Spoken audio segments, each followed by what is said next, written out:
all? Sorry I'm a little bit late today. We've had like on and off thunderstorms and tornado warnings, and the storm has like completely cut our internet a few times, so I'm expecting a few technical difficulties in streaming today, so bear with me. If it becomes too much or if I lose power again or whatever, I just won't come back on and you'll know. But yeah, it seems to be sunny now, so hopefully that means that it's past. We'll keep our fingers crossed. I'm back to playing some more Coffee Talk episode 2 today. I just realized that my progress in the game is like really low. I did not realize how long this game was, which is insane. So we're gonna get back into it. But yeah, just be aware that if I do drop off the face of the earth, it's the weather just completely taking a shit all over my internet. So keep that in mind. Thanks.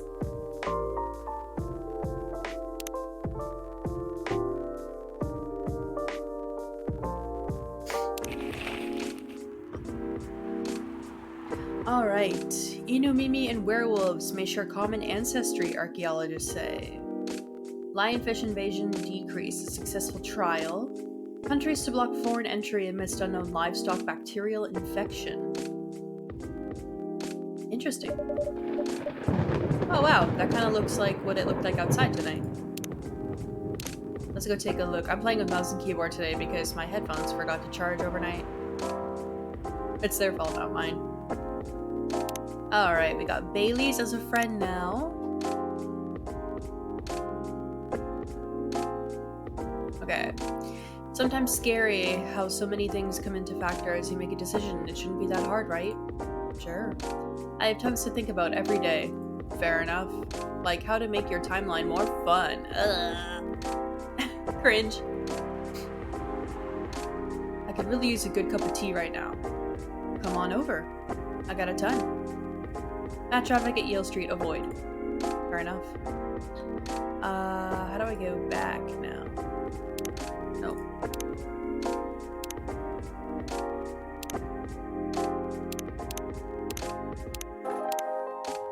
Okay. Ah, there. Alright, let's read The Evening Whisper. How long is it? Okay, it's not horrible. Strawberry hair. Put my heart on your charm bracelet, wear it on your sleeve, so anytime, anywhere, you can always count on my heartbeat. Unlock my phone with your fingertips, leave your fingerprints on mine. Hit my power button off, keep me away from the world. Just the two of us. Remind me to press the enter key twice, to put some space in my poem, so you can have enough room to dance between my words. We don't need a grand ballroom for our chests to collide. You said, my kitchen is big enough to let Beethoven fill the room with Für Elise, the melody he composed for Lady Therese. So Therese can play his feelings simply but still prettily, like your nightgown fluttering as we spin, like your upside-down frown as we let our touching skin speak of our innocence. And keep your glass slippers to yourself, there's no need for a fairy godmother in our story. You don't have to leave after 12, we'll dance barefoot on my kitchen tiles or on the grass of your childhood park if you want to. Like Ed Sheeran, our own perfect. We'll catch our breaths on the park bench when you're too tired. Rest your head on my lap, run my fingers through your hair, let them pick at that strawberry scent. Then down to your blushing cheek to paint your nickname, Strawberry Hair. But only if you let me do all that. If you don't, I'd settle with your strawberry taste in my memory. I'll keep it in my breast pocket, so if you ever leave, I know which jacket I should stop wearing. So strawberry can still taste like a sweet thing for me. But let's not think about either of us leaving, shall we? Whatever will happen, right now you are my strawberry taste. My one and only race where my ego doesn't mind losing. Right now, you are forever my safe place. You can have my promise that I will always be your safe place. I did say that to so many girls before, so it's an empty shack. But you can try to reside there, and if you like it, you can stay. You already got the key anyway, even before I gave it to you. If you like it, if you like me, ask me to make it your retirement home. If you do, I'll build you a pier so you can rest your ship ashore, with a lighthouse so I can light your way in case you want to set sail again. That being said, Strawberry Hair, I'm hoping you've had enough sails already, and are finally ready to settle in. Alright, a love poem. Okay, what do we got in our drawer? Okay. The lighter and the guy's ID. Looks like bad weather again tonight. Let's hope it doesn't bring bad tidings. I don't know, I think it's a very nice color scheme. Well, I think it's lacking something. Ooh, wedding planning. It's too dainty. Dainty? What would you like then? Red, black, and purple? That wouldn't be the worst. Okay, then why not? But you have to commit to it. No takebacks this time.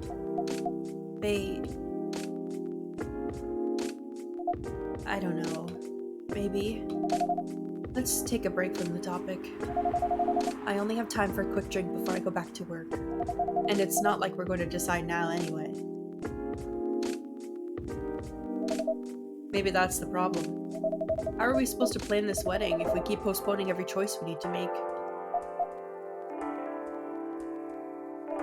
Hey Bree, what do you think? Pale green, lilac, and daffodil yellow, or red, black, and purple? Why am I choosing your wedding colors? Also, what kind of pale green are we talking? Are we talking like a sage type green, or are we talking like a diluted lime green? What's the deal? Hey, don't put Bree on the spot. No, it's quite alright. It's just that I wouldn't know. This is your wedding. Your opinions matter, not mine.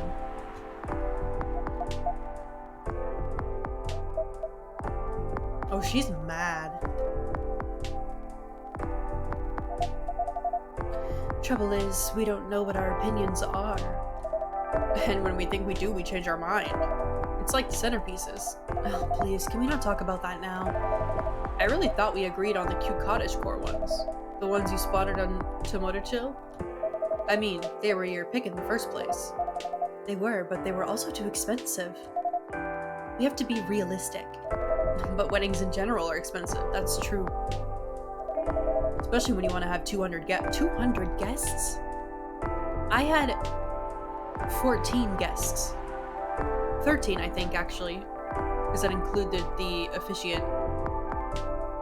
And we still paid like $5,000, $6,000 maybe. Probably $7,000 altogether just for the ceremony alone. Which, you know, isn't a lot. I mean, it's a lot. But compared to like other weddings, it's not all that much. But I can't even imagine having 200 guests. No.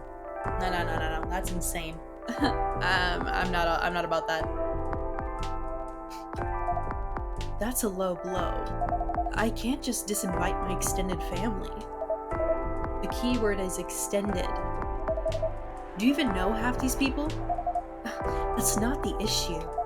If I invite one of them, I have to invite them all. It's like a domino effect. Besides, they'll be paying for part of the wedding. I still don't think they should. I can pull my weight. If we have to choose, I'd rather we have the beautiful things you like. Even if it means we have fewer guests. Well, if my family's not chipping in, we might not be able to afford either. Thanks for the vote of confidence. I don't want our wedding to just be a random meal with a bunch of people we're not even that close to. And I said I'll make sure we can afford a dream wedding. Or die trying. I don't want you to... Saved by the bell.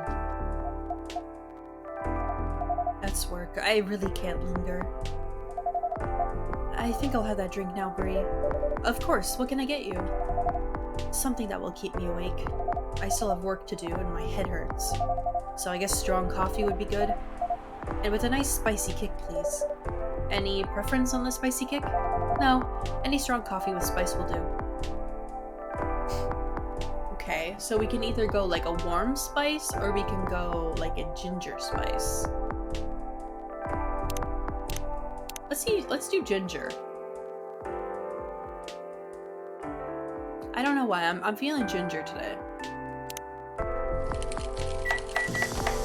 think it's just because I'm really hungry and I'm craving like Asian food. Yeah, let's try this.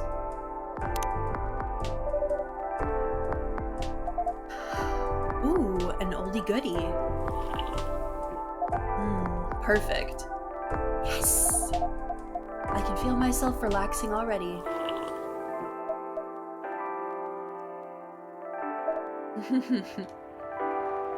What? You're weird. That thing doesn't smell relaxing to me at all. You're weird. I guess we're both weird. What do we got? That we are. Ah, my lovely weirdo. My perfect misfit.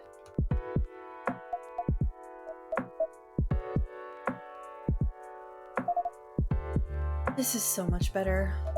It really is. Just elope. It's too much pressure. Have I mentioned I love your smile? Never enough. Ugh, disgusting. I'm going to need something real spicy to wash this down. And I'd love to serve it to you, Hyde. If Bailey's doesn't want to order, that is. Hyde, sorry, didn't hear you come in. Yeah, I know. You were too busy doing whatever you were doing. Yikes. Hey, Hyde. Go ahead, get yourself a drink. I can wait. I'll stick here for a while anyway, until Lua properly gets off work. Alright then. Did you hear me, Bree? Spicy is the name of the game. Any preference on the spice or the base? Nope, just make sure it's got a spicy kick of something, then double it. Ooh, so what if I do... He doesn't care about the base either. So I can make something really freaking gross. Or we can just do like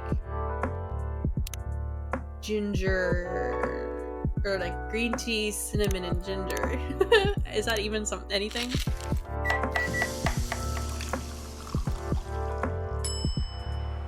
It's just cinnamon, ginger, green tea. I mean, we'll try it. If he hates it, he hates it. Here you go. There should be plenty of spice in this. It does smell like it. And taste like it. Well done, Bree. This is the kick I needed. Good. I like kicking people. I'm glad. Alright, back to the lovebirds here. Your family troubles have sorted themselves out, yes? Still on the marriage track? Yeah, we are. We definitely are. Not getting too bored? Not really. Turns out planning a wedding is, well, suitably entertaining. That's one way of putting it. Can't wait to be at the marriage stage of it, to be honest. Elope! Did you sound any less enthusiastic? Hey! Here they go again. Good to see that some things don't change. And such a dramatic backdrop, too. You should start serving popcorn, Bree. I'd be more enthusiastic if we didn't fight about it every single time. Yikes. No, I'm not engaging with this right now. I've got to go to work anyway. Right. And I'm gonna have a drink. Bye, Bree. Bye, Hyde. See ya.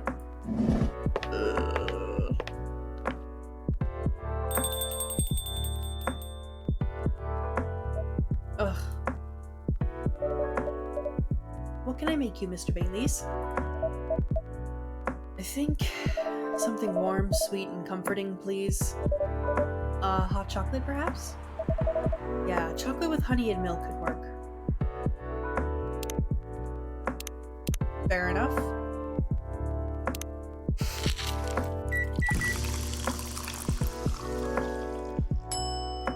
Chocobee. There we go, a Chocobee Miruku for you. No idea if that's right. Give me a second, I need to sneeze.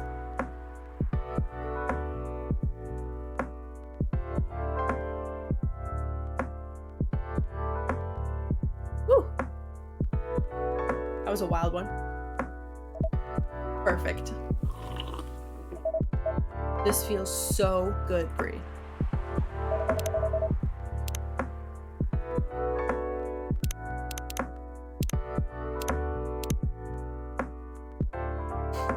I just found a missing photo album of my childhood, and I can only wish that you can see how cute I am as a kitten.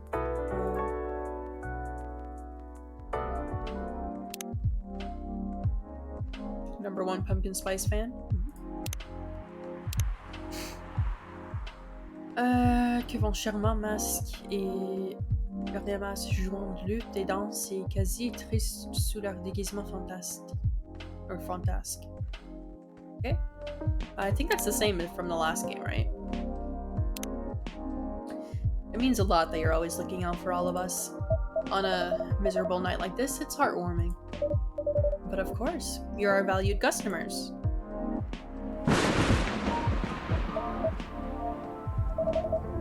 I hope Lua didn't get too soaked.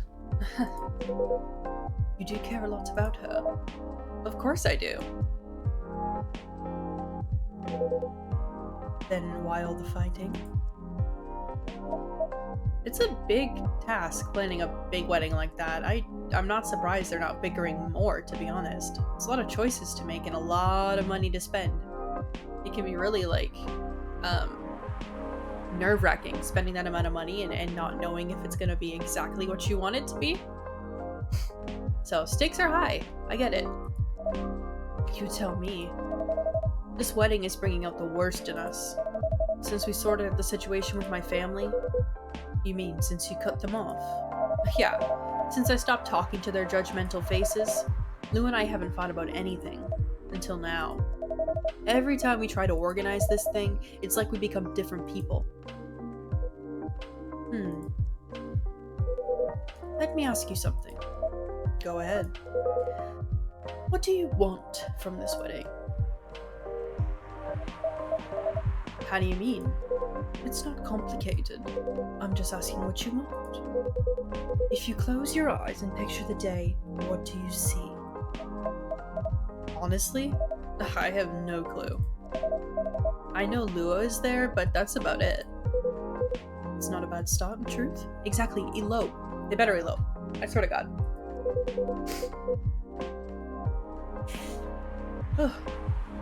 But if you don't have specific expectations, why don't you just let her do what she wants?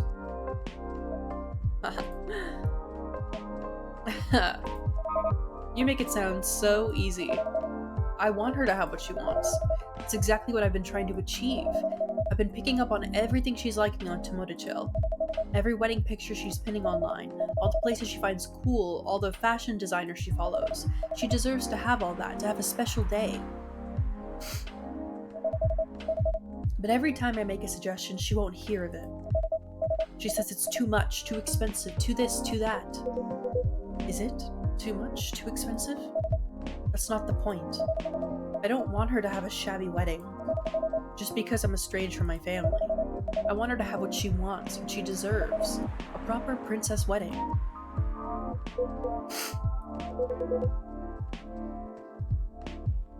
You're a remarkably presumptuous young man. Mr. Hyde. No, that's alright. I know Hyde helped Lua back in the day. If he's got something to say, I want to hear it. Good, because I was going to say whether you like it or not. You're sitting here going on about everything Lua should want, as if you could know what's in someone's heart. Even if you love someone, no, especially when you love someone, you should never presume to know what they need. Lua is the only one who can tell what Lua wants. But that's exactly the problem. When I ask her, she always says she doesn't know. Then give her time to figure it out. It's not going to help if you pressure her with 1,000 suggestions a minute, or if you try to force her into some sort of princess wedding, just to make you feel good about yourself.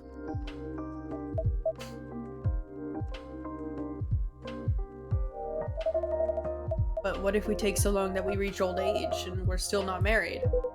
If you reach old age and you're still together, married or not, I think that counts as a win. He's got a point.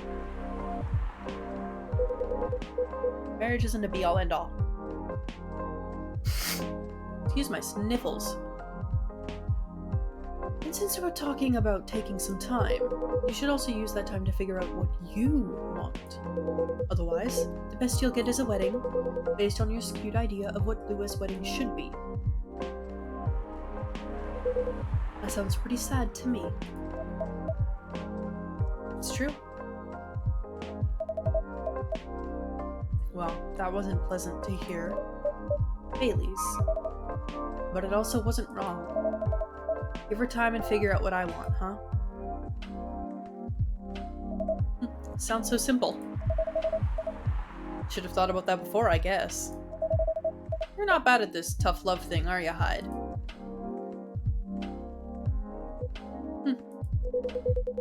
Perhaps I should consider a career in couples counseling.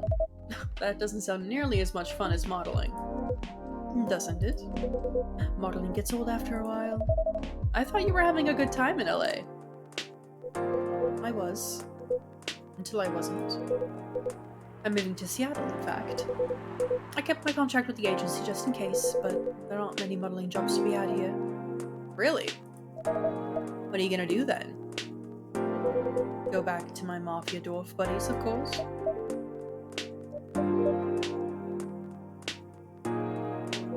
Come on, I'm obviously kidding. Are you? I wouldn't go back to them. I'd go back to being chased by them.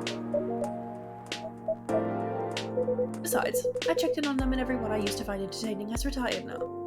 Meanwhile, their grandkids manage the whole enterprise like it's some sort of startup. Are we seriously talking about the mafia right now? That's for me to know, and for you to wonder about. Mr. Hyde likes to play a little. Guilty as charged. I can't help it. When I see an earnest face, I have to tease it. I'll take that as a compliment. But also, what's wrong with managing things like a startup? That sounds like a pretty efficient approach, right? You young people. Impatient in business like you're impatient in love. Efficiency isn't everything. I have all the time in the world. I don't care if things are done fast. I want them done right. Maybe you should go into slow fashion. Or fine arts. If you paint with oils, that'll take some proper time. Fine arts were the first thing I got good at a few centuries ago. But my style isn't trendy nowadays. Too much chiaroscuro lighting? No idea if I said that right. And putting blue in skin tones isn't novel anymore.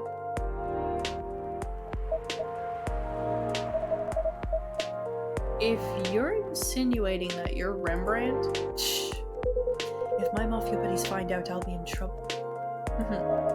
You're always joking around, Hyde, but for all that you don't sugarcoat your advice, you're a pretty great listener. I hope you also have people who listen to you.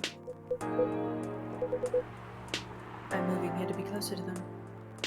What was that? Nothing. I believe your phone's ringing. Ah, it's Lua. She's done with work for the day. Finally. In a hurry to leave here, Mr. Bailey's? No, not at all. But I am looking forward to going home. And keeping Bickering. Nah, I don't think so. I had an epiphany just now. Must be something in the drink. I'm gonna leave the topic alone for a little while. Good elf. Enjoy your night then. I think I will. Thanks, Hyde. And thanks, Bree. Of course. Have a good night, Mr. Bailey's.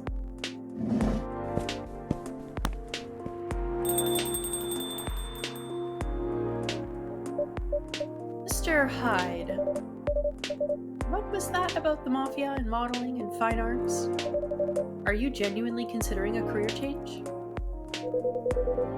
All I'm considering right now is whether my car got nicked. I know old man Georgie said this area is safe, and it's a bit of a pile of junk, but it's a pile of junk with sentimental value. I sense a story. It's quite a story indeed, but I'll make it short because it's getting pretty late. I got this car many moons ago, back when Gala was my bodyguard. I'd been stuck in Seattle for a while, working day in, day out. At some point, I decided that I needed a proper break. But you know Gala, he's a bit of a stickler for the rules. There was no way I could have a night out in the middle of a big job, not on his watch. So you slipped his watch? You know me well, Bree. Some friends and we decided to get together. I was to provide the ride, they provided the entertainment. I did the usual thing. I waited until Gala was sound asleep, and then I left a pile of pillows under the duvet, hide-shaped, and I snuck out of the hotel room. There was only one problem. Gala was my chauffeur as well. He had your car keys. He had my car keys. And I wasn't about to poke the bear wolf. So I went to the nearest dealership and got the cheapest car I could find. I had only intended to keep it for the night, you see. I'll spare you the details, but my friends and we drove to a lovely spot with a view. But the sort of action which I admit might appear ambiguous from the outside, but to me was very enjoyable indeed. We were right in the thick of it when suddenly we hear a tap on the window. Let me guess, that was Gala? The wolf himself. He peers inside, and he starts banging on the door so hard the whole car is shaking. We all just kind of freeze, and then he says, "How dare you kidnap Mr. Hyde?" Opens the door and tosses my dates outside. Mr. Hyde? You're not winding me up, are you? Oh, Bree, I wish.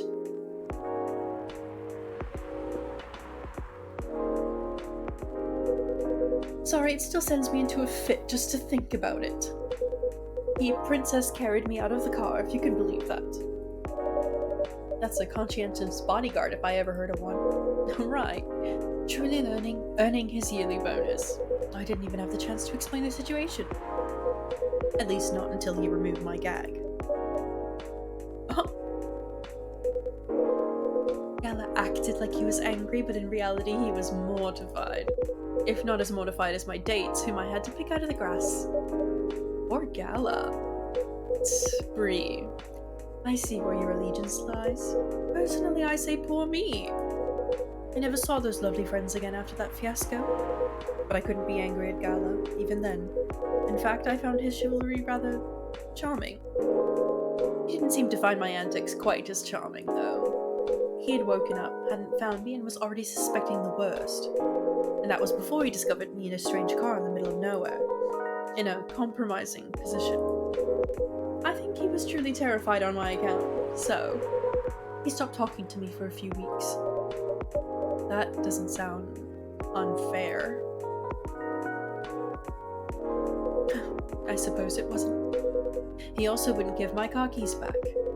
I got stuck with this old thing you can see outside, and the worst of it is, if you can believe it, I decided as a grand gesture to chauffeur him around in it.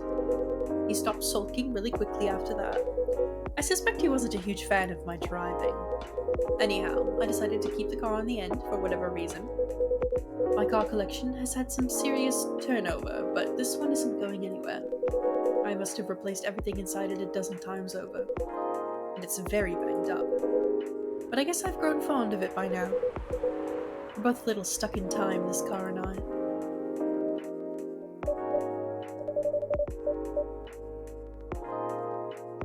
You're rather more sentimental than I thought, Mr. Hyde. Sentimental, That's what you took away from that story. Huh. But I suppose you're right. Good thing it's only us here. I can plausibly deny this conversation ever took place. Still, the rain has stopped and this is my cue to go, before I lose my remaining cred. I hope the car is safe and sound. So do I. And Bree. Yes? Nah, nothing. Have a good night. Good night, Mr. Hyde.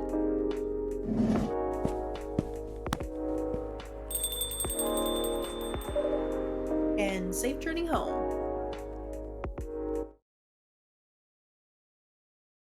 That was a pretty short day.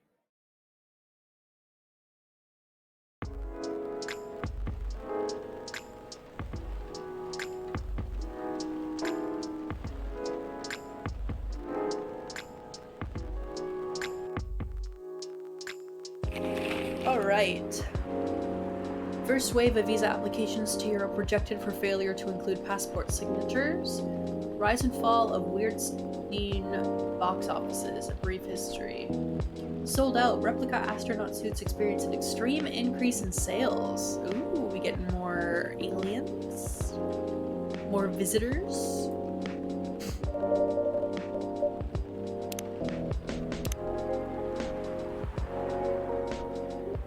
Okay, no one else likes us more. Does everything happen for a reason or nah? Cam, I wonder how everyone's doing. Do you mean Myrtle?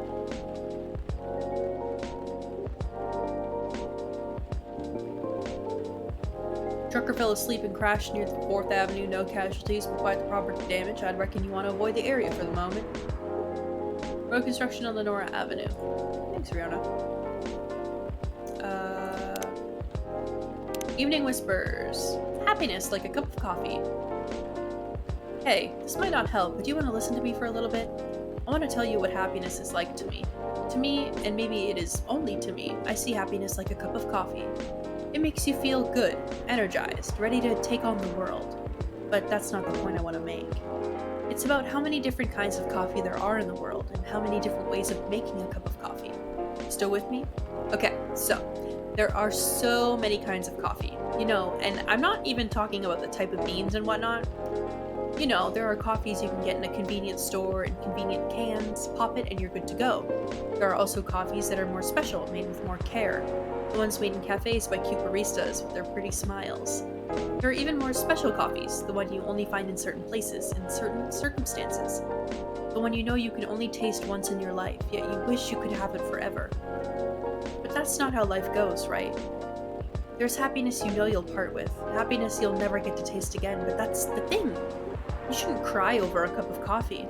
You're supposed to remember the taste fondly, hoping someday that you can have something just like that. Something better even. You'll live your life in search of that better taste of coffee. Once you do, you'll realize that there are thousands and thousands of coffees in this world, with 1,000 ways of brewing them. See? That's how I see happiness. But hey, since you're still here, want in on a secret? It may take many tries before you get it right, and you might lose many things to achieve it, but in my opinion, the best coffee in the world, the best happiness we can have, is the one we make ourselves. Alright, I get it.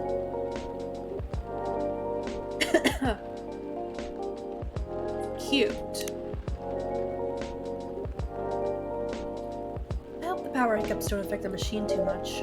This is a very slow start. Here it is. Ah, here we go. Right in the nick of time.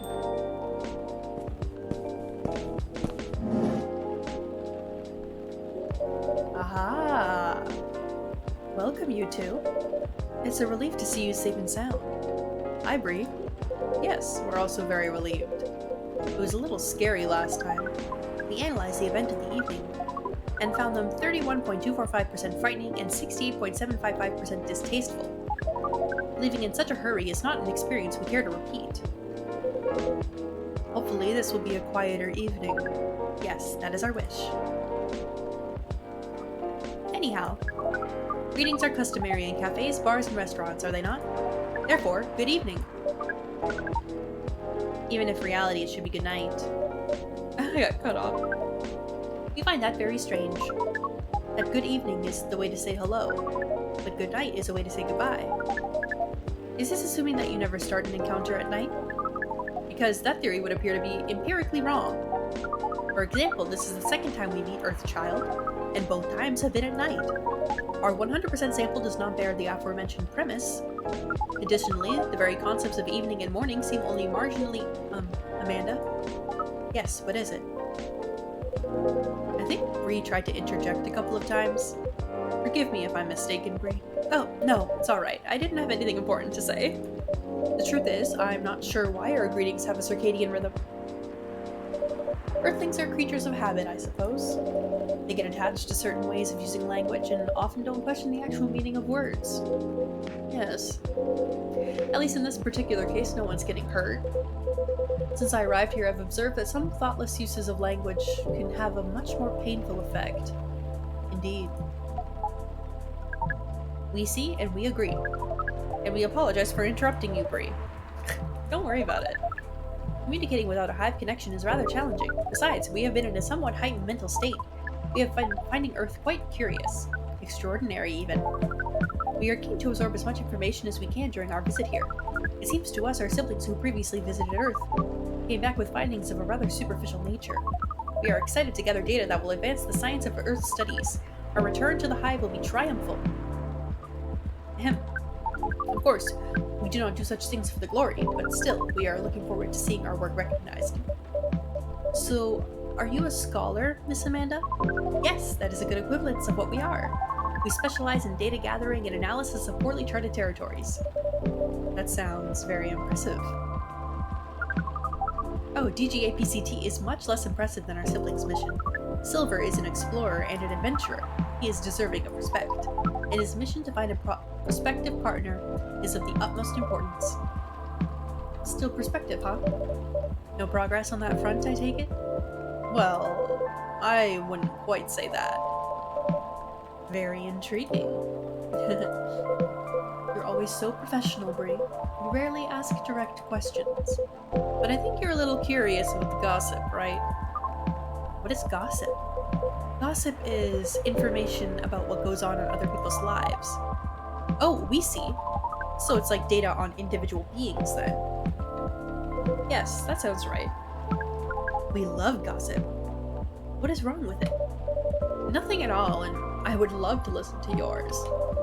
But let me at least make you a drink first. We must consider our choice of drink carefully.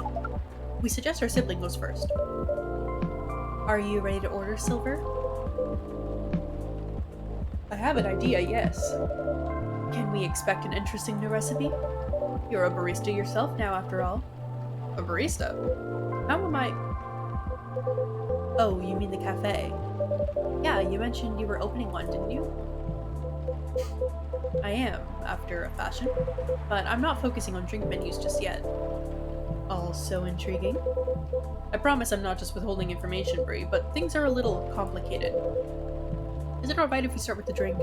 I'll try my best to explain everything afterwards. Sounds good to me. Then, I think I'd like something simple tonight. Do you remember the first drink I ordered when I came here years ago?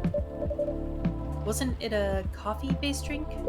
It was, a coffee drink, and I think you mentioned it was very bitter. Bitter and tart, right? Yeah, I think that's right. A bitter and tart coffee drink.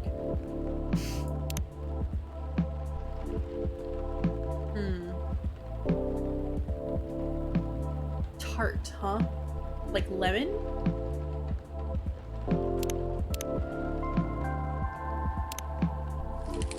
I have no idea. I cannot remember what I gave him. Black lemon. Well, it's weird as anything. Should I give him this? I'm going to. What is...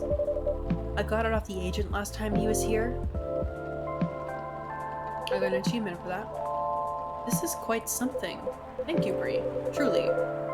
Can't know how much it helps, but it really does. Don't mention it. I thought, you know, maybe you'd find a way to put it to good use. I'm sure I can figure something out. You seem to have grown quite creative over the months. I guess I have, somewhat. I'll let you know how this plays out in the end. Thank you again. Here's a black lemon for you, Silver. This definitely looks like what I had in mind. And it tastes interesting. Do you think that would be good? I might have to try it, to be honest. It's very minimal, yet strong. Very enjoyable. I think I might prefer sweeter things, but I'm glad I tried this one. Always gotta branch out, see what you like and don't like, I guess. You know, I second what Miss Amanda said last time. You feel the same in some ways, yet also very different. I don't know. I do think that everyone keeps changing all the time. Maybe we feel like our personalities make sense because we see ourselves in hindsight, which, when the truth is, we make ourselves up as we go along. I guess it's a fact. That is an insightful theory, Silver. You have grown wiser. You used to be a rather youthful and innocent part of the hive. Ah, well. I've had to learn and adapt here. It has been a couple years after all. But despite all that, and considering what I said about people changing all the time, I don't think I've changed all that much. In fact, it's as if I've been becoming a little more me every day. Just revealing myself. Speaking of that, we meant to ask. Don't start asking about the partner. How did you choose this specific Earthling appearance over another? Our observation is that Earthlings come in a great many varieties, with a near infinity of combinations. Did you run a random generation algorithm? Oh no, it wasn't random at all. Even if at first it wasn't a conscious process, I chose the way I look because it felt true to who I am. When I first started coming to this cafe, I had a hard time understanding this world and its rules, but there were already some things I could relate to, some things that felt familiar, like Hyde's eyes that always see beyond the surface, or Gala's outfit, which is a sign of kindness and trust. I borrowed those traits from them without even realizing. You took inspiration from them. Yes, our species seems to have the ability to do that, but Gala's fashion I couldn't keep after all. It came with responsibilities. You wear scrubs, right? So, if you don't know anything about medicine, that might be a problem. People stop me all the time to ask me for medical advice. I can see how that would be problematic. Yes, but then I found this fictional universe, where all the stories take place in the stars.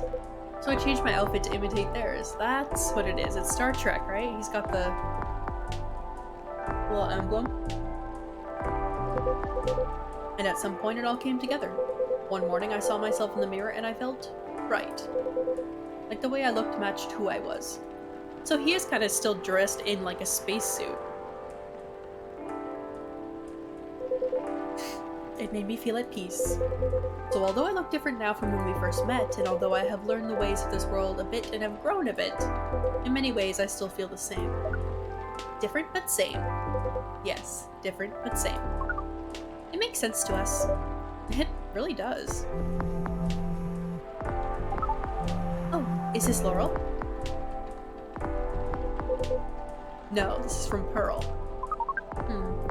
Still no news from Midge. Are these all prospective partners? We think the odds are now 84.308% that she is phantoming you. I was gonna say pantomiming. Do you mean ghosting? We mean phantoming, as in when you think you hear a sound, but your ears are merely playing a trick on you. We thought we had established a hive connection with Midge, but it was only a phantom sound after all. Anyhow, what is Pearl saying? That her calendar might clear up soon if I want to meet up. Ooh, Silver! It sounds like things are going very well indeed. I think it may be time to tell you a little bit about this. We wish to order a drink as well. Oh, of course, I'm so sorry. Go ahead, Amanda. Our apologies, but the machine is having issues today. We'll let you know as soon as it's working again. Curious that Earth drink-making skills are so refined, yet so unreliable. This is a land of contradictions. It sure is. But do carry on, sibling. Right, so, I've been relying on Amanda to help me with the online part of online dating, and it's been working really well. On average. There have also been some small issues. Earthlings are strange. Online dating has a reputation for emphasizing that, yeah. Some Earthlings express their interest, but when you say hello, they never answer back. While in real life, saying hello is a starter for 99.845% of conversations. It seems that online, more humorous or breeding-oriented openers are favored. However, if an opener is entirely horned, it is considered out of bounds and angrily dismissed. Horned? Yes, that is when prospective partners send you close-up pictures of their horns.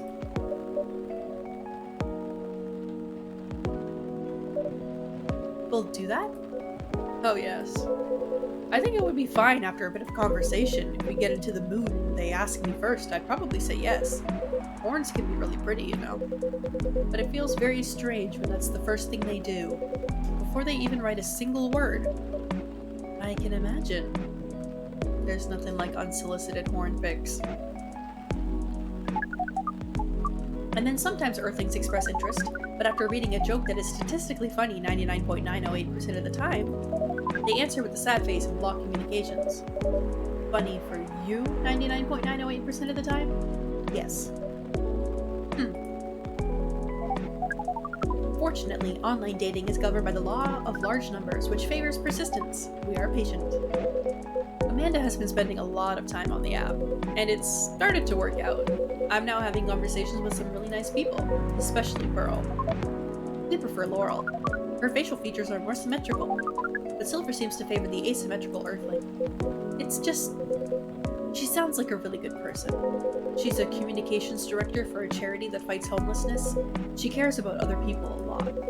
I don't think she's been very lucky in return, but she's very funny and curious of everything, and her smile. Please desist, we can sense your hormones boiling. And she's the person you might be getting a date with? I really hope so.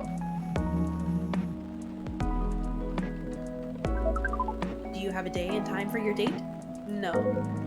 This is on a different topic. Please excuse me. Uh-oh.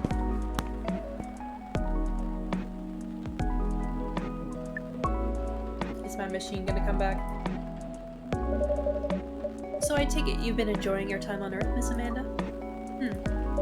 Or not? No, we have been enjoying it, but we also see the limits of it. How do you mean? We are a hive mind. A hive mind knows no boundaries or limitations. We share all our thoughts and desires. It is not difficult for us to connect. We are born connected. But Earthlings are guarded. They have complex emotions, and they have no means of truly knowing what anyone else feels. That makes them afraid of judgment and of hurt. It must be very difficult and painful for them to connect deeply. There is so much they must let go of first. We could not live like that. You said that online networks were like a hive? Like a hive, but not a true hive. A true hive requires honesty and directness, as well as a desire to deeply understand others. I see. You don't think you could ever adapt the way Silver has? Silver is different. Even when he was a part of us, we could sense him looking outwards. That is why he's become such an amazing explorer. And that is why he made the effort to learn Earthlings' codes and behaviors. He did not just want to understand, he wanted to experience. We are not like him. We like to seek knowledge on what is different from us. But once we have that knowledge, we are satisfied. Uncovering it and bringing it back is what makes us... happy. This is curious. It seems we are picking up some Earthling instincts after all. It is a good thing that our data readings here should soon be complete. And Silver is on his way to getting a date. It would appear so. Amanda, we have to go. What, again? That call was bad news. Too late, just hide behind the counter quick!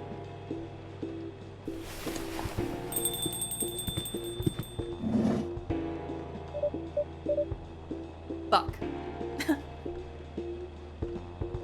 Good evening, Mr. Agent.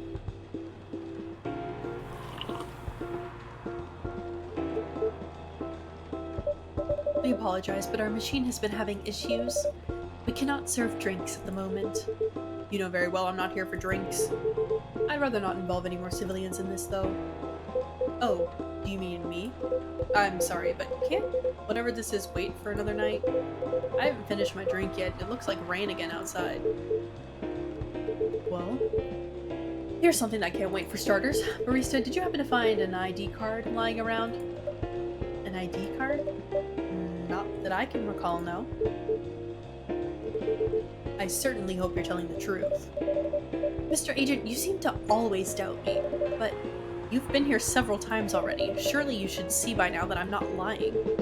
Well, you're awfully good at avoiding straight answers, and losing an ID card sounds very troublesome.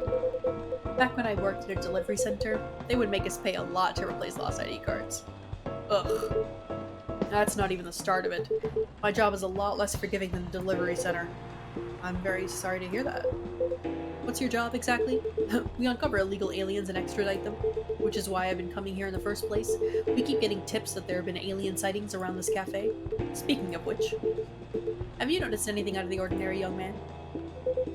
I can't say that I have. I don't come here all that often, but it's always seemed very above board to me. Are you sure the tips aren't a prank? It seems that some young people enjoy those as a pastime. There are very popular videos of them online. That? Maybe it is, but I still have to investigate properly. Otherwise, my superiors will have my head on a platter. But you can't waste your time on a cold trail either. Surely your superiors will see that you've done your best. I doubt that. They're a bit obsessed with the alien situation. Obsessed? Is it really that big an issue? Probably. We have notifications. Darling, I could be behind your neck without you realizing it. What makes you think I actually need permission to enter a building? Haha. Dang.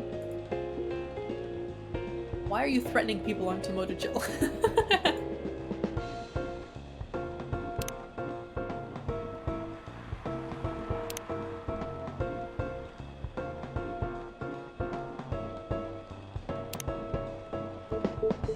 Well, having such unusual elements around disturbs the public peace. Your average Joe has no clue what to make of them, you know? It makes people feel unsettled. I see. Although the visible aliens aren't too bad from where I'm standing. At least we can identify and extract them.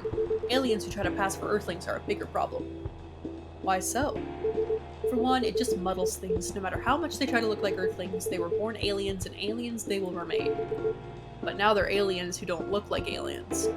What does that mean, you know? And where does it stop?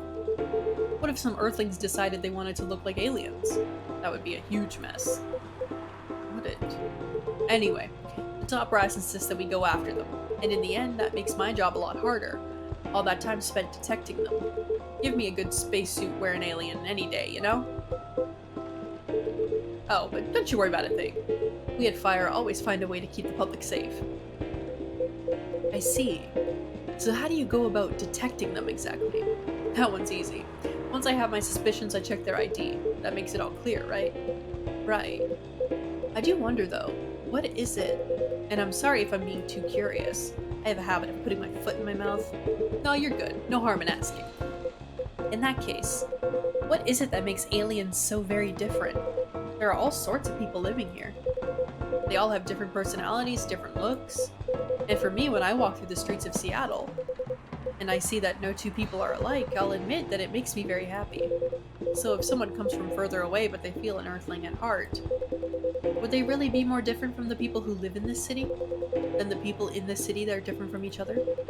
Or would they just be another version of an Earthling, perhaps no less beautiful? At the end of the day, who the heck knows? It's not like I can afford to spend time pondering it. I don't have a dog in this fight, so to speak. Thing is, the law is the law and my job is to uphold it. Right, but despite everything you said, it's still unclear to me why the law is so stringent against aliens. Ah, well, it's not so much that the law is stringent against them. It's more that there's no law for them. How do you mean? Well, at this point, we have treaties and codes for all the races we know of, right? But we never made a treaty with aliens or anything resembling it. There's no law even acknowledging their existence. Oh, I didn't know that. But why is that a problem? That's easy. We have no way to regulate their presence. There's been no thorough analysis of how they can cohabitate with Earthlings. As I said, it's all very confusing. For all we know, they could be very damaging to us. So it feels safer to keep them away, at least for now. Safer for whom? It is what it is. I'm not afraid of aliens myself, and going after them is not my biggest passion. But since I'm doing this job, might as well aim for a promotion. Dick. Anyhow, just call us at Fire if you spot any aliens, alright? You seem like an honest sort, unlike some other people. Some other people who should learn to be more straightforward. If they want their business to stay in business. Ugh. What was that?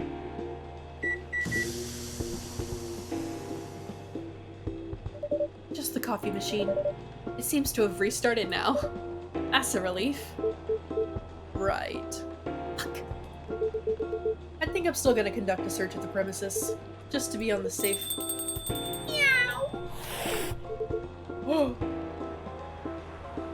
Look at its eyes. What the heck is this? If I'm not mistaken, this is a local cat. It's come over once before. Looks like it might be hiding from another stray. It's very cute. Good kitty. Meow. I think it likes you. What sort of place is this? With your fiddly machine and your weird pets. and now it looks like I have an emergency elsewhere. Well, I guess you're off the hook for now. You and your cafe. But make sure I don't get such reports about you anymore. We will try our best, Mr. Agent.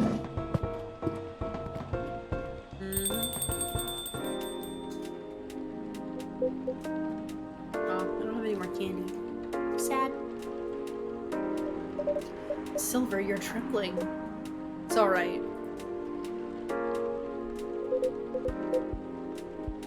You can come out now, I think, Amanda.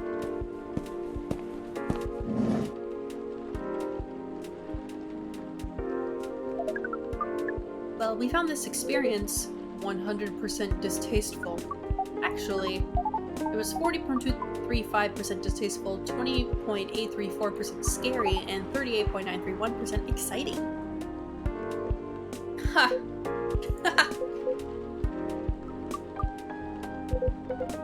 I apologize, this is just nerves. We are truly sorry for this disturbance. It's not your fault at all. But should you be sticking around here? The agent might come back. No. I lured him away, at least for now. You did? Although it's a good thing the little cat came in when it did. Bought us some precious minutes. What sort of earthling are you? We see. Do you speak cat? We can feel this earthling's intent better than usual. It is expressing it clearly. It wishes to rest and be left alone. See, cats aren't that hard, alright? I feel all out of sorts. Is the machine really working again? It is indeed. Then make us a drink, and one for Silver as well. The same one should be fine for both. Just make it hot and comforting, and what would you like, sibling? I think I need some sweetness right now. I would really appreciate a hot, very sweet, very comforting drink. Very sweet and very comforting, huh?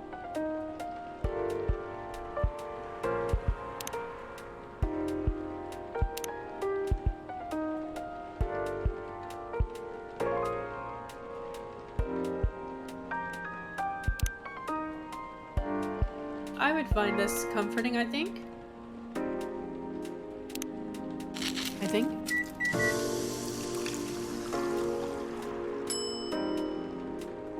Fuck it. I'm gonna serve it. Here you go, sweet drinks for the two of you.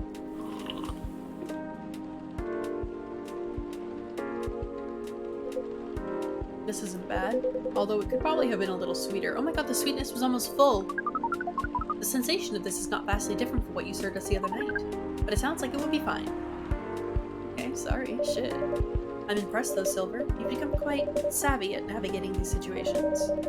Even if I'm sure you'd rather avoid them altogether. Yes, I would definitely prefer to avoid them. But I need to get used to them anyway. Why? The agent doesn't know you've come from outer space. Surely you should be off the hook for now. It's more complicated than that. Bree, you know the cafe I said I'm opening? Yes. Well, it's not exactly like this cafe. In fact, it's not exactly a cafe at all. For the past few months, it's been the basis of operations for SAVE. SAVE? SAVE, Society for Aliens and Various Extraterrestrials. Wow. I know, it sounds very reckless. No, it sounds rather admirable. I think I underestimated you. I don't know. But you see why I've had to become savvy, as you said. I have a lot of people depending on me now. Those who are just arriving to Earth and are confused and scared. Those who have adopted Earthling appearances and are trying to blend in. Those who are learning how to understand life here and how to understand themselves. For all of them, it's an existential matter. Not everyone is meant to be a hive mind. I know I wasn't. No offense, Amanda. We are not offended. We have always known you were different from us.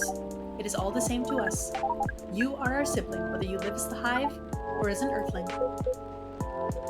Amanda, I really do love you. What is love? Baby, don't hurt me. Don't hurt me. No. That is not a conversation I think I can have right now. I'll explain it to you tomorrow, okay? After we both have a rest. We will remind you of it. I know you will. I think I'm getting a little tired now. Is it alright if we go back? Absolutely. Our energy is also 98.429% depleted. Silver.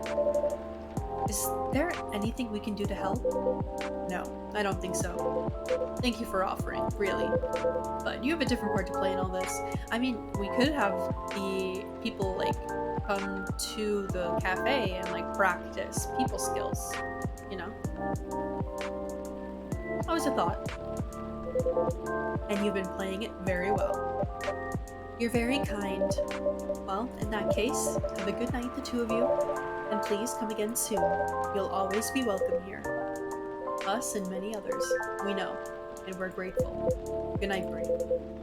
I'd say good night to the cat, but I don't think it needs my wishes. Good night, Bree. See? Now we can use good night. We find it rather odd that maybe we should continue this chat while we walk. Alright. Huh. What a night. This has been a great deal more animated than we bargained for. And I suppose we have a new four-legged friend now. It's the cat distribution system at work. I wonder what you're doing here, little one. Don't you have a home? Sorry, I didn't mean to wake you up. Yeah. Meow. Oh well, I guess it's time for you to let me close shop. It's Silver. It's an honor to be related to someone like you. Related? He's my dad, isn't he? That's what I'm getting from this.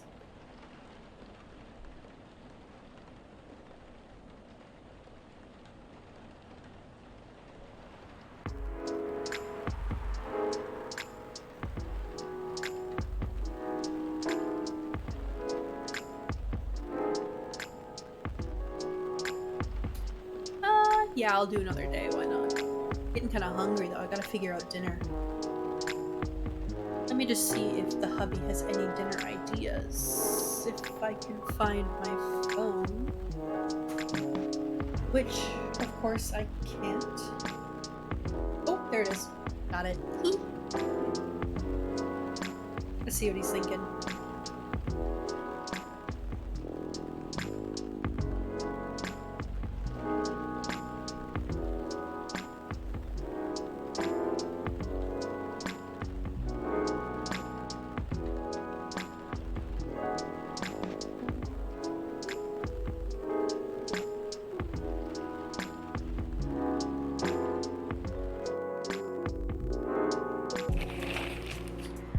Okay, this will be the last day that we do for this stream.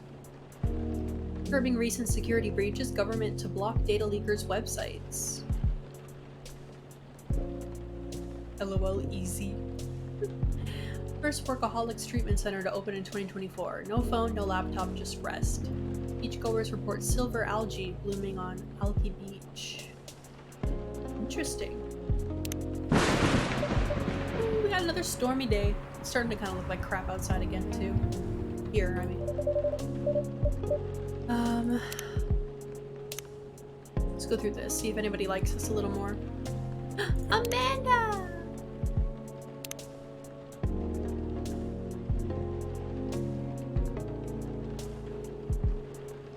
She's a 10, but about to marry a freelancing elf. So she's a 100. Ha ha ha. Do you think VR would really take off in the future? I personally can't use it for very long, but maybe that's just me. I feel like it's something you might get used to over time. I don't know. That looks like the IKEA bear. Having an ocean fish as a pet is so hard, especially living in a city such as Seattle, but it feels nice to have someone who depends on you, you know? Busy all day today. Don't forget to drink water. Still on hiatus though. It's coming together. I can't believe it. It's gonna be so good. Today's delivery cutoff time, 3 o'clock. No night shift. Fair enough. Does that mean she's gonna come visit us today? Where's my water? That just reminded me. Remember to stay hydrated, folks. Drink some water. My throat's starting to hurt.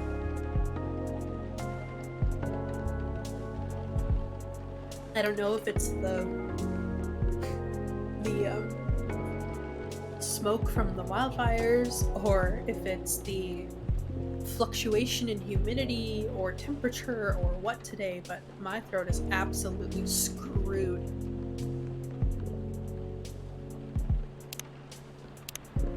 Which is why I'm only gonna do 3 days. Because although I could go longer, my throat can't. This is a lot of talking. 7th of July, by the Magpie Bridge. She looked so pretty in her rented hemp pattern yukata. It's such a shame that it was raining tonight. I wondered if the renting place would charge more if we were to return the clothing somewhat damp. Felt bad for insisting we dress the traditional way for the Tanabata festival. That mundane, though immediately went away when I saw her, looking as if she came straight out of the Makoto Shinkai movies. It was all worth it. If they charged extra, I'd shove my life savings at the lady who owned the renting place. She looked like dreams, and it was worth it. Her with a yukata and umbrella and my heart and all. Too bad that Altair and Vega couldn't meet tonight with all this rain. Ah, you remember the story. Good. Meanie, I do listen to your astrology stories, you know. Astronomy, but thank you for being there for my stories, milady. Under our transparent convenience store umbrella, we shared whatever lovers share under the rain in their own world. The shrine we went to was unexpectedly full despite being a bit tainted by the rain and the puddles it creates. We had to line up in a small queue for our wishes, but that stretch of time was easily filled with small talk, as lovers like to have. She hid her paper when I tried to peek at her wishes. Cute, as if she wasn't going to ask me to hang it on the highest spot on the bamboo trees. Hey, next year can we come here again? We were on our walk back to our hotel when she began. Her voice was a bit too soft, sunk under the noise the rain made. I'd be thrilled, but don't you want to use your long vacations to go somewhere else you haven't been? Nah, I like it here. The moon looks so pretty. Really? It's raining though, I can't even see the moon. Silly boy. Her grin, prettier than all the full moons I've ever seen in my life. We took our time to walk home slowly, through the night street, just the two of us. But you know, I'm happy that you think we can still travel the world, that we're still us. I knew I shouldn't say something like that, but it felt like my insecurities got the better of me. Pretty boy, talking about rain on the parade, huh? Sorry, couldn't help it. What if it rains again next year? What if we're not all sunshine and rainbows like we used to be? Well, you know how in your Tanabata story, if it's raining, Altair and Vega can't meet each other on the Magpie Bridge? And the bridge would be like empty, right? She stepped in front of me, still so close under our umbrella. Then whatever happens, if it rains next year, the 7th of July, I'll be waiting for you on the Magpie Bridge with this umbrella, silly. Alright. Somehow I feel like it's going to be a long, long night. Or not. Okay. Ah, good evening. Hey, Bree. How are ya? Not too shabby, I hope. Woo. Everything is just fine. You sure? Positive. How about you, sir? How's work? My shift is over, so I'm free now. Nice. That reminds me, Mr. Hyde was here just the other day.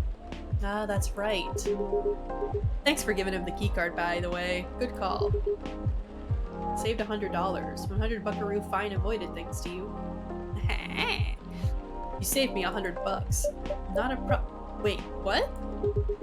A replacement key would have cost me at least that much. With the fines and everything. Oof, pricey. Glad Mr. Hyde was around to help then.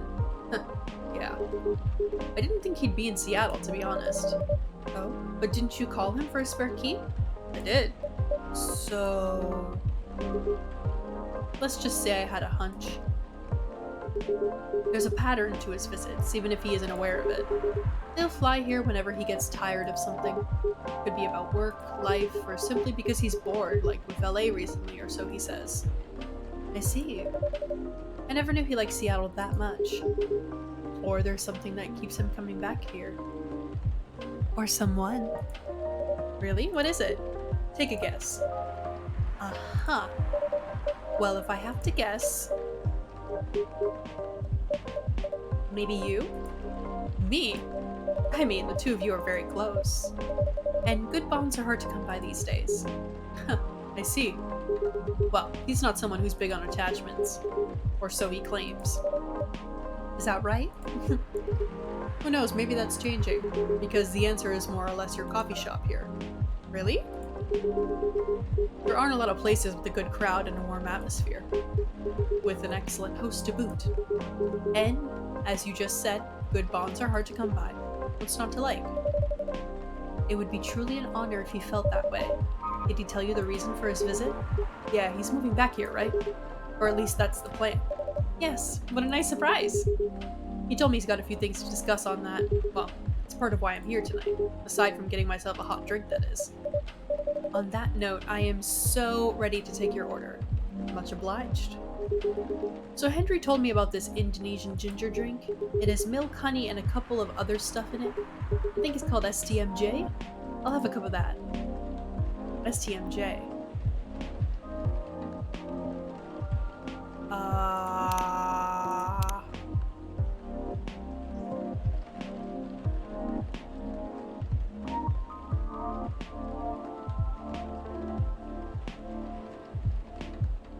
Can I make that? No. STMJ. He said milk, honey, and a couple of other stuff.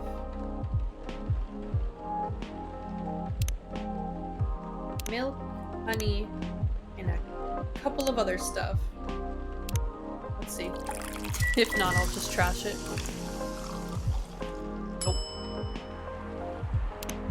What is STMJ? STMJ. Coffee talk.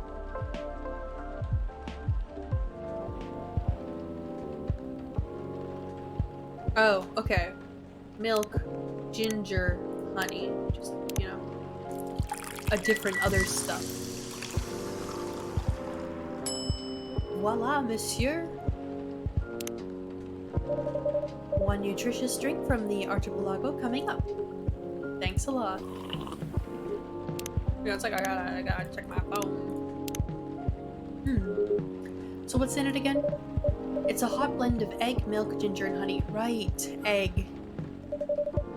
The drink's name itself is the ingredient susu telur madu jahe. Yahe or jahe? Milk, egg, honey, and ginger. No wonder it somewhat reminds me of eggnog. Albeit spicier and not as rich. But I can see why Henry likes it. It's a great stamina drink. He probably needs it to keep up with Rachel's work. You're probably right, as long as he remembers to take breaks. Maybe I should invite him for a drink here sometime. What do you think? I think that'd be a good idea. That would be lovely. Then consider it done.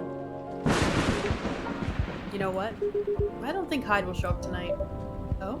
Why's that? When I called him earlier to confirm, he sounded a little annoyed. And it's not exactly great outside either. I thought he liked this kind of weather. Him? Yes. His car? Not so much. Oop, oops.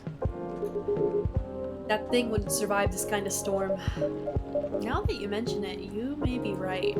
I used to drive him in that car back in the day. Did he ever tell you how old it is? Yep, gave me the whole backstory of it. Oh. I guess I'm just surprised he still uses it at all. The car clearly holds a special meaning to him. He was also quite sentimental about it, which makes me wonder if it has anything to do with him moving back here. What do you mean? He lived here before, right? Yeah. And he kept bringing up the past, too. Are you saying his move is motivated by nostalgia? I was going to say homesickness, but I realize that makes no sense. I get what you're trying to say, though. It's the strange longing for times gone by. Considering how fast things are changing these days. Maybe even too fast. Which is ironic, really. What is? Live long enough, you'll realize the only constant in life is change itself. Things like shifting necessities, curveballs, the world throws at you, decay. Just stuff we have to deal with indefinitely. Considering our lifespans, you'd think we'd get used to it at some point. But we never do. Never completely, anyway. I suppose the idea of getting used to change is a paradox in and of itself. That sounds about right. Perhaps nostalgia is like an anchor for dinosaurs like us. Keeps us from losing ourselves to the world's relentless speed. You get used to these after a while, huh? Pretty much. Aha! Bonjour! Oh, hey there. We meet again? Yes, hello. Excuse me for a moment. Got it. Welcome, Miss Fiona. Good evening. I am meeting up with someone. Oh, okay then. How's your car, by the way? My car? Oh, you mean the tire. There's really no need for concern as it was an easy fix, but thank you for asking. My pleasure. May I order a cup of Russian tea? Fuck. Russian tea, huh? Does that have something to do with milk? Do I have that?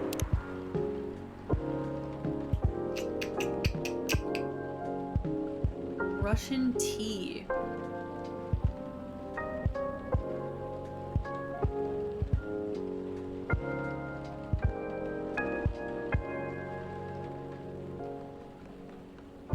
Does that have something to do with lemon?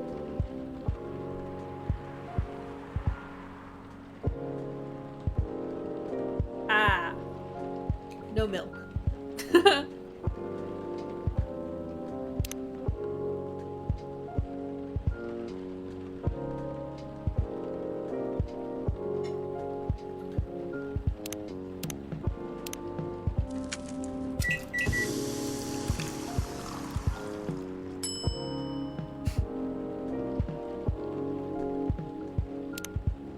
The weather looks dark and stormy again outside. I just don't want to lose connection.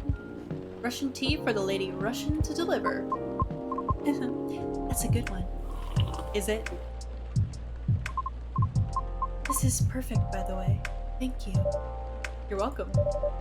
So, who are you meeting with, if I may ask? You should know, shouldn't you? After all, you were tasked to give me his contact info. Oh, he's coming back. This is gonna kill my throat.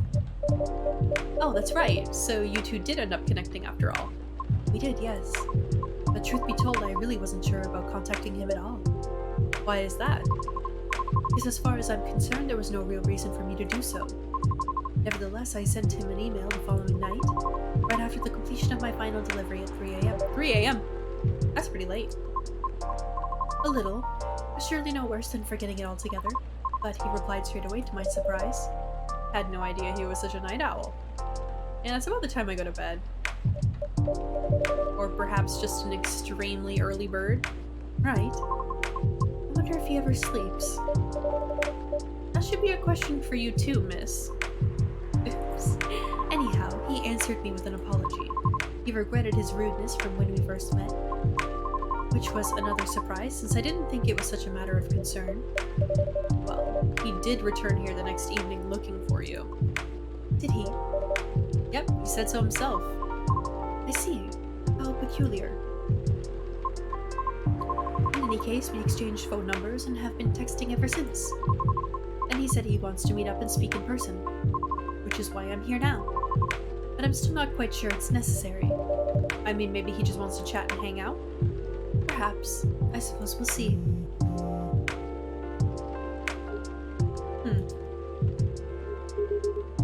Yeah, so Hyde's not coming tonight. Probably for the best, given the circumstances. Is he okay? Yeah, he just wants to take it easy tonight. Understandable.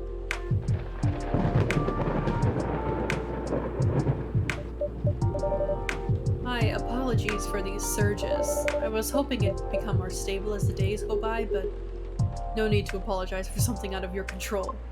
That's right, you tried everything you could. I know. Thank you for your understanding. How are you doing, miss? Hey there. Did you manage to resolve your issues with children? Oh yeah? Sorry? Oh, I mean, the hospital admission problem from the other day. Oh, that. For a minute there, I thought I had beef with kids I was unaware of. I got beef with some kids. Sorry for the misunderstanding. No worries, that was funny. It's only been a few days, so not much has changed. How about you, feeling better? Ah, yes, well, I apologize for the way I acted a few days ago. We all have our bad days, so don't worry about it. Thank you. While we're on the topic, I told Officer Georgie what happened to your car. Would you mind pointing out where you believe the incident took place? Sure. It was quite near the police station, actually. At a metered spot just outside the now-defunct library. Oh, the vacant building at the Bourne intersection? Yes, that's correct. I see. So it was originally a library. You know the area? I know the property, yeah. It's been abandoned for a long time now. But it's a heritage building, so I often wonder why nothing's being done with it. Since it's located in a very populated, culture-centric neighborhood. That's true. Excuse me. There's even an art college nearby. Right? Then again, I've always found this street a bit odd. Odd how? It's just barren. Especially if you consider the area. And the weird thing is, I feel like it wasn't always that way. Feel? Don't you mean remember? Nope, exactly what I said. It's a feeling, not a clear memory. Strange, isn't it? That is odd. Well, there used to be a flea market there a long, long time ago. Perhaps that is what you were recalling? A flea market, huh? The last time I drove there, I remember seeing nothing but concrete. Oh wait. There was a single dead tree surrounded by strange trinkets. A dead tree, huh? No idea why I almost forgot about it. It stuck out like a sore thumb. About 8 feet tall, no leaves. It's been there forever too, as far as I know. That hawthorn tree was something of a landmark for us drivers. And the trinkets you spoke of were actually remembrances of sorts. Remembrances? Hold on, I'm just gonna recap a bit here, okay? Sure. Your car was vandalized near a metered parking spot in front of an abandoned library, on a seemingly deserted street within a busy area that has a large dead tree surrounded by remembrances for some reason. Sounds about right. Except the tree's no longer there. Oh?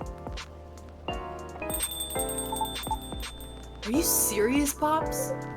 Why wouldn't I be? That is crazy.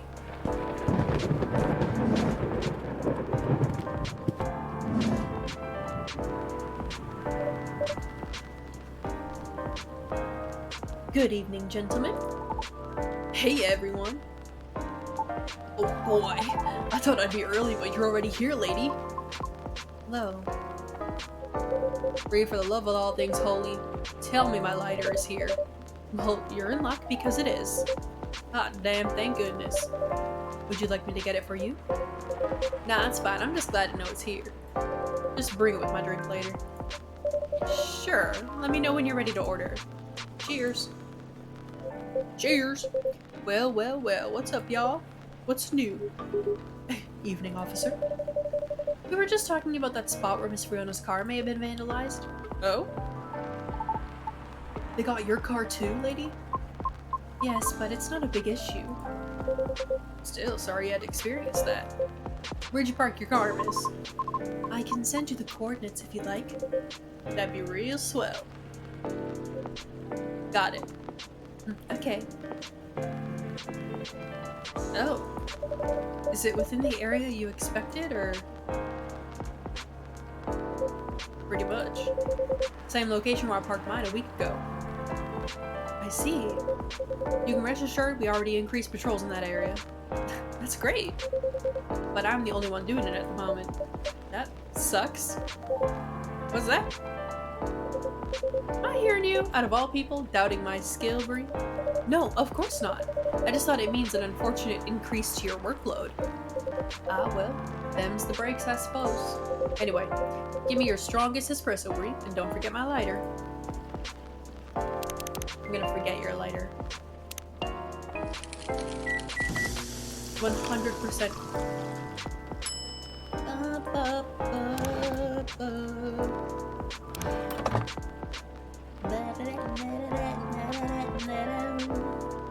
Serve it. Oh, there it is. Thanks, Bree. Probably think I'm being silly, but what can I say? It's my lucky charm. Yeah. It's borderline superstitious, I know. Don't you have anything of the sort? Well, I have good reason to be superstitious. Whenever I don't have this with me, things happen.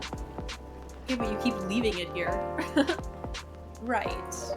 Alright, here comes the strongest espresso in the house. Cheers. I'm giving him a slightly southern accent because he keeps saying things like y'all. Ah, perfect as always.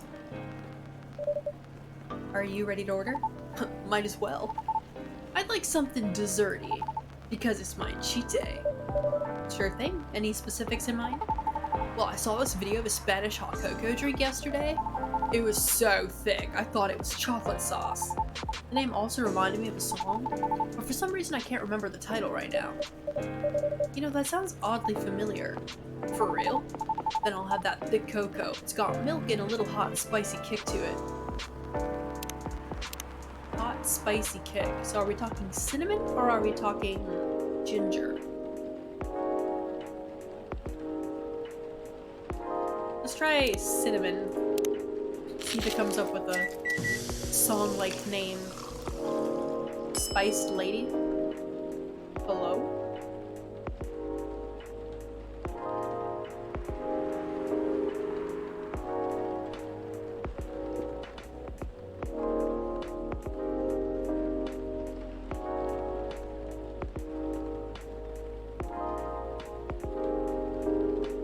I don't think that's right.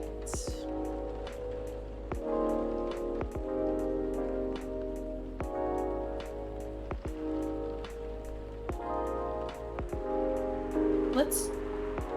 No, because that's like British, so that's not right at all. Let's do chocolate, milk, and then ginger, which is the other spicy thing. I'd like to put some chili pepper. Spanish Sahara, that sounds more Spanish. Here comes a cup of Spanish Sahara for you. Oh, that's what it's called? That's what we call it here, at least. Very cool. Then, bon appetit. That's French, but close enough. I think this is it. Very tasty. Thanks, Brie. You're so welcome. So, Pops, just earlier you were telling me about your creepy patrolling experience, right? Was it in the same location where the lady's car was? Creepy patrolling experience? Well, I don't know if I should even talk about it. Because maybe it's just a tad too spooky. Even for me. What happened? Tell him, Pops. It's not that big a deal, honestly. Then all the more reason to talk about it, right? Maybe someone here'll know something. You've got a point there. Y'all were talking about the new area anyway, right? Yup. Well, I've been patrolling there the past few nights. The street itself is fairly straightforward. It's about half a mile round trip from the intersection and back. There's nothing much there either. Concrete sidewalk with metered parking spots, fence here and there, and an unfinished construction site with a couple CCTVs dotted about. No tree? What tree? There used to be a dead tree in front of the old library. Huh. Oh, that old dead tree. It was uprooted by the city back in January. Ah. The commercial community decided it wasn't really a good look. So when the city started a massive cleanup project last year, well, they simply voted to get rid of it. I see. Why, what's up? We were actually talking about it earlier, and, being a decades-old landmark aside, could there be something more to the tree than just, well, being old? Think so? That's what I think after listening to Miss Riona.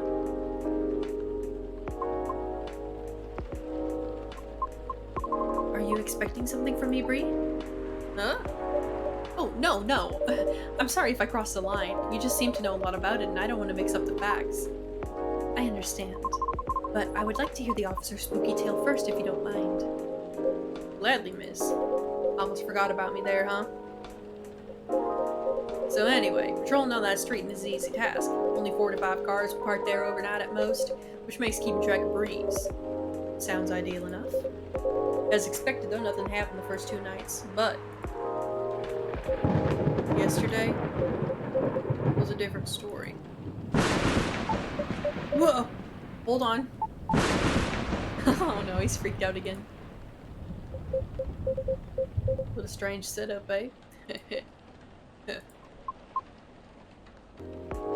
There we go, we're back. Oh, phew, there you go. Thank goodness. Sorry about that. Please, continue. Alrighty. Well, it was near the end of my shift and I found nothing was amiss. There were only 4 cars parked that night, 2 spaced across the street and 2 on the opposite corner side by side. My plan was to leave after I walked one last round just to make sure everything was okay. And a reminder, you can cover the whole place in only 8 minutes. Okay? Then at the end of my walk, I took a drag on my cigarette. Smug as I was about to clock out, thinking it was another night, job well done. Right? Wrong. As I was immediately faced with the impossible. 3 cars, 2 side by side, 1 across the street. All tires flattened. That's 12 vandalized tires for you, in a span of less than 10 minutes. That is so strange. It would take several minutes to flatten just 1 tire. And that's if you're using the right tools, right? But that wasn't all. No, it wasn't. Because that was the moment when the streetlights went out suddenly and all at once. What? Right after that, I heard flurries of footsteps and laughter. They were going further and further away from the scene, and yet I saw nothing at all. Oh. Are you sure? Did the CCTV catch anything? The infrareds actually managed to catch something, but the videos weren't clear at all, so I'm still investigating it. Jeez Louise, Pops. That's way spookier than what you told me in the car. But it's cool, though. I may be laughing now, but I almost pissed my pants there, you see. Well, whoever they were, they sure worked fast. Right? Anyway, Brie, I think I want another drink. All that talking is making my throat dry, and coffee just ain't cutting it. Roger that. What would you like? What do you suggest? Well, tea with honey for a throat. How about some tea with ginger and honey? Sounds good. Can you use the red flower stuff you have as a base? You mean hibiscus? Definitely. Okay, then I'd like red flower tea with ginger and a touch of honey. Hibiscus with ginger and a touch of honey.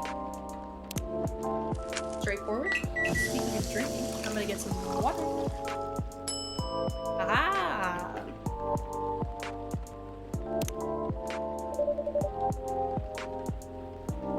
One piping hot te jahe Rosella for you.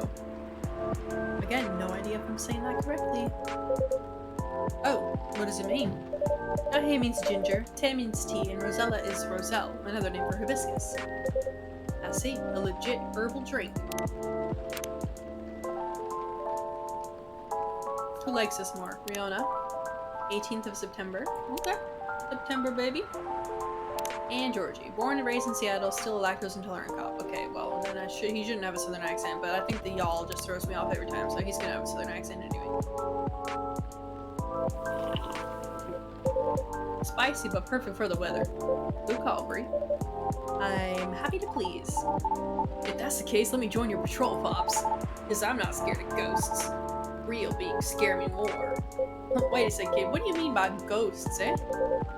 Jumping the gun a little there, ain't ya? I don't know, Pops. Maybe it's even something crazier than that. This is a really serious problem, kid. Don't joke around like that. Sorry. Interesting. You know something? No, not me, but she might. Right, the tree, wasn't it? Oh yeah. What about it, miss? It's your turn to finish your thought. I'm not sure if this can be any use at all, but... Officer, are you aware of the story behind that tree? Huh? I recall what you said earlier. People often leave remembrances around it. What do you mean by that, miss?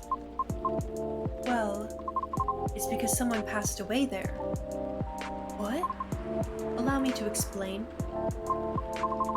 I mentioned there was once a flea market on that street, correct? Right. They called it the Fairy Market. It was unofficially set up by the transients of the community. Transients being the government's term for unregistered citizens, including all the other uncategorizable beings at the time. Fairies were a part of that. Huh. I remember learning about it. After the war, the government made its first official attempt to sort things out. Organizing equitable classifications was thought as one of the first steps towards civil peace, but it was oversimplified, inefficient, and not speedy enough. Was that all before the Vindication Act? Way before that. Many who couldn't register were basically in administrative limbo. What? That's as good as, like, not existing at all. No, really? That's horrible. It was the main reason why the ferry market was created in the first place, to ensure transient survival throughout the changing times. In more ways than one. The market had no real schedule, therefore, the start of Ferry Week would be marked by flowers strewn along the intersection, just so people would notice and come and take a look. Sounds kinda too low-key, no? Because it was illegal, silly. Oh. And that was exactly the problem. The market ran day and night, its format unchanging. At the same time, the economy was slowly reshaping the landscape. People started to spend more, becoming reckless, while the laws were still shaky at best. Huh? Then a tragic incident occurred one night. The drunk driver was speeding and went off course, striking a vendor there. And the only evidence left of the crime was that tree, standing where there was no tree before. Wait a second, what? Why'd I never hear about it? How long ago was this? The accident occurred in 1959, but the market itself was forcefully disbanded in 1961. Happened before I was born, huh? Yeah, I remember everything now. Oh, whoops, that was Gallup. It was quite an infamous case, wasn't it? But due to the nature of the beings involved, most people couldn't help but, well, forget. Huh? We're talking about the late 50s to early 60s here. Post-war media was still quite scarce. And I remember the drunk driver was also the son of a very wealthy individual. Oh. Correct. But that wasn't exactly the part that made the case so infamous. It was due to the fact that no body was ever found at the crash site, as well as the vendor being a transient with no legal ID or paper trail. As a result, the court had no choice but to dismiss the case. But there was a body, wasn't it? Just not the one people might expect. You mean the tree? Right. When semi-spiritual beings like us pass on from the physical world, some may leave specific landmarkers behind. Not all can do that, though. Us banshees don't do that. You don't? No, we simply disappear. So if I'm getting this right, tree couldn't be used as evidence because it wasn't classified as remains yet. The witnesses were in the same boat, no paper trail, so the driver's lawyer took the advantage of those loopholes. That's messed up. Beyond messed up, Pops. Whoa, I'm boiling. I'll take a further look into this more, miss, but I have a question for you. Yes? You think the vandalism has anything to do with the tree removal? I don't know. I suppose it might depend on when the acts of vandalism began. Yeah, that makes sense. Well, I better get going then, it's almost time for my shift. Hey, officer. Break a leg, Pops. I'd rather not. Stay safe. Will do. I'll keep y'all posted. If he leaves his lighter again, I'm gonna freak out. I better go as well. Got an early shift tomorrow. There's one thing I want to confirm though, if you don't mind, miss. Yes? It's about the fairies passing and how everyone ends up forgetting about them afterwards. I really thought that was just a myth. I guess not. Unfortunately, that is why there used to be memorabilia around that tree. They were efforts by those who remembered to preserve the memory. But it wasn't enough, was it? Else we'd still have the tree. Really makes me question my memory. Are there any people I might have forgotten? Were there events I missed? It's quite scary to think about. For beings like us, being forgotten is inevitable, so no need to feel bad about it. That's so. I didn't catch your name, by the way. I'm Gala. Oh, I'm Lucas. Nice to meet you, sir. Lucas, eh? Sounds familiar for some reason. I mean, I'm kind of a big deal online, you know. I remember now.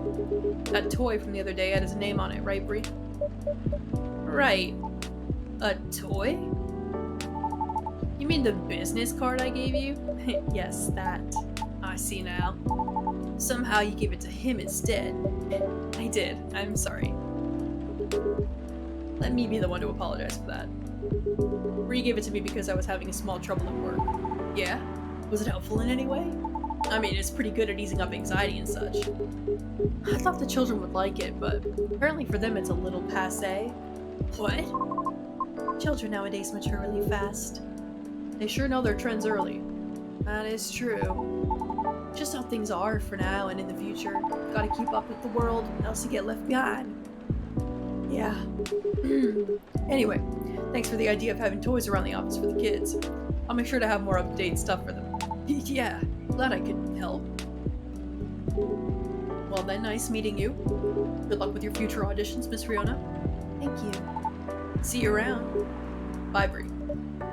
Take care.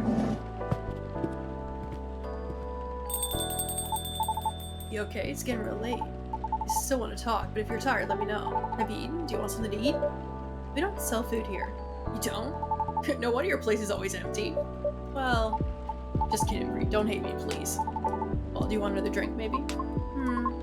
I wouldn't mind one. Nice. What do you feel like having? Something without milk, with a fresh feeling and some brightness to it. I'm also quite partial to the blue pea tea. Oh. Okay, I'll order something for you, may I? Sure. Bree, could you try this mix? I saw this pretty drink in a video and it looked perfect for Our Lady. It's gonna be purple, isn't it? It had blue pea as a base, a lot of mint, and a splash of lemon. Yeah. It's gonna turn out purple because of the acidity, the pH level. Galaxy mint tea. Got that purple there? Here you go, miss. From the man sitting right beside you. It looks nice. Very pretty.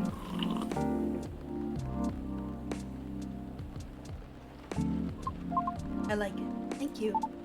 I'm glad you do. And wow, Bree, it looks exactly like what I envisioned. You're a G. I'm happy you both enjoyed it. But man, that whole case earlier though, it's a lot to take in. Also about the whole forgetting thing, that really gave me chills. Why? Ugh. Don't you feel scared? Of just disappearing in the end? Because I do. That's why I thought I finally understood you too. I mean, the reason you wanted to become a soprano your way? The traditional way? Oh? Care to compare notes? Because I've yet to be entirely certain about that myself. Oh, huh. Now that's what you call huge pressure. Before that though, can I ask a little teeny tiny question? Go ahead. What inspired you to go down this path? I mean, I may have an idea on why you're choosing the hard way, but why soprano in the first place? Because it's been done before. Pardon? Because there was already a banshee who did it before, so I know it's not impossible. Whoa, for real? Her part was that of a sorbet aria, and she was not very well known. What is a sorbet aria? Oh, I mean she was a secondary character. Back in the early 19th century opera, sorbet arias would be sung towards the end of the second act, usually before the evening ended. Hawkers would use the time to offer their wares for the last time to the patrons, often desserts. Hence, sorbet aria. Oh, I see. Like background singing at the end of a show or something? Yes. Things are different nowadays because people are expected to listen to the end. The first time I heard her voice was on an old recording of a comedy opera. I was still very young back then. She was playing a confused maid role at the very end of the opera, wondering why and how people could act so crazy when in love. But despite her confusion, she thought she wasn't so old that she couldn't find out the reason herself. It was a funny epilogue to the opera, but hearing a banshee sing such playful and lighthearted piece, it was truly an eye-opener for her. Oh man, I bet it was. Sadly, I couldn't find any of her other works, but it always stuck with me nonetheless.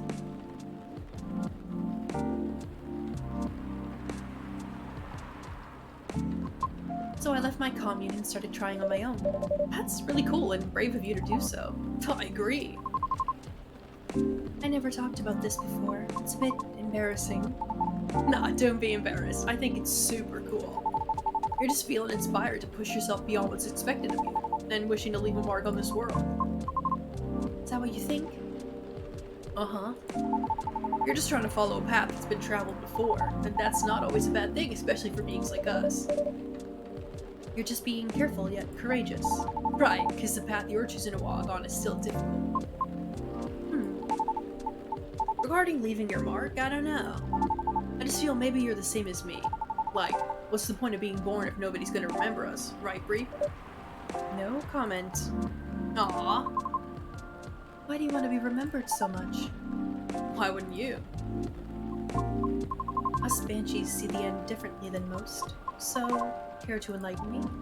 I can't speak for anyone else, but in my case, I was a kid who grew up in a large family, you see, like humongously large. Literally couldn't count on my siblings even if I wanted to, because they're everywhere thanks to my dad. Oh. We weren't wealthy though, not even close. The money situation was always suffocating us for real. But sometimes Dad would drop by to give us some money. No, it wasn't even enough to cover utilities for more than a couple months. Then he'd just leave again a couple days later. Are you the eldest? Nope. But my older bros had already moved out by the time I hit high school. I was so surprised when my dad gave me the house after he died. Oh. Which is where my mom and siblings live now. I'm sorry to hear about your father. No, it's fine.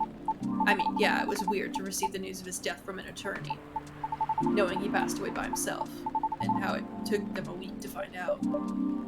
Oh. Natural causes, by the way, so how did he check out with absolutely no one knowing? Where were my other siblings? What happened to his ladies? It was just so crazy to me, and I guess it kind of haunted me. Haunted how? My life growing up was filled with disappointment over him, you know? I mean, in the best way possible.